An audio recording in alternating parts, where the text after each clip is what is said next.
TV 999 news కి స్వాగతం.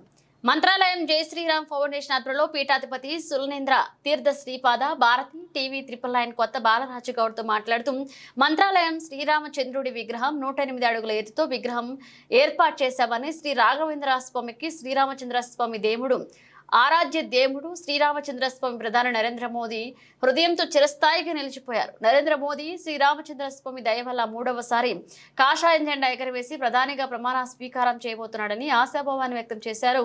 శ్రీరామచంద్రుడు అయోధ్య రాముడు హిందువులకు ఆరాధ్య దైవం. హిందూ మతానికి ఉన్న విలువ ప్రపంచ చరిత్రలో ఎక్కడా లేదని, హిందూ సాంప్రదాయం అంటే ప్రపంచ దేశాలే గర్వించబడ్డ విలువైన సాంప్రదాయం అన్నారు.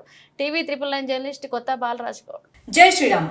ఇది ఓ వ్యక్తికో లేక ఓ సమూహానికో సంబంధించింది కాదు, భారతీయ ఆత్మకు సంబంధించిన నినాదం.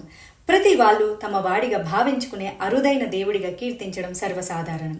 ఆకట్టుకునే రూపం, మాటకు కట్టుబడి ఉండే మనస్తత్వం కలిగి ఉన్న అతనే శ్రీరాముడు. ధార్మికతకు దర్పణం.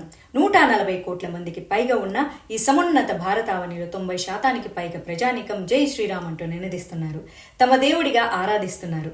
త్రేతాయుగంలో శ్రీ మహావిష్ణువే లోక కళ్యాణం కోసం రాముడిగా అవతరించాడు. దుష్ట శిక్షణ, శిష్ట రక్షణ చేసిన వాడు శ్రీరాముడు. ప్రతి భారతీయుడు తల ఎత్తుకునేలాగా శ్రీరాముడిని అనుసరించేలాగా ఆయన జీవితం అందరూ తమంతట తామే మంచిగా మలుచుకునేలాగా చేస్తుంది. కోట్లాది మంది భక్తులు ఆరాధించేటటువంటి శ్రీ రాఘవేంద్ర స్వామికి శ్రీరాముడు ఆరాధ్య దేవుడు. మంత్రాలయంలో ఎక్కడ లేని విధంగా శ్రీరాముడి 108 అడుగుల ఎత్తు విగ్రహ నిర్మాణానికి శ్రీ మఠం పీఠాధిపతి శ్రీ సుబుధేంద్ర తీర్థ శ్రీపాదుల వారి ఆశీస్సులతో శ్రీకారం చుట్టింది. జై శ్రీరామ్ ఫౌండేషన్ ఈ బృహత్తర కార్యక్రమాన్ని సర్వజనులు ఆశీర్వదిస్తారని, సహకరిస్తారని ఆశిస్తున్నాము.